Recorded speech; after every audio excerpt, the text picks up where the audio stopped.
In this video, I'm going to show you how to use Snapchat discovery feature. So first, of course, what you want to do is open up Snapchat. Now, to use the discovery feature, you want to go to the fourth icon and then you will see the discovery. Now, here are all the discoveries you can see based on your interest, who you follow, and etc. But let's say, for example, you want to remove a discovery that doesn't fit you. You can just say, hide this content or report tile. Once you hide it, they won't show on your discovery anymore. If you say add, you can then add this and add specific episode notifications. If new comes out, you will be informed. If you want to remove it, just remove it. The next thing what you can do is recommend. So basically based on that, you will get a recommendation of others that are similar to this one.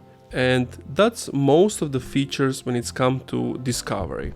And of course, you can share this profile with somebody. You can see here's the link and you can do things like that. So those are the basic features of the discovery. You can of course click on discovery. You can send that specific one. You can view their profile. You can add them and do things like that. Thank you for watching this video. If you enjoyed, leave a like, comment, subscribe.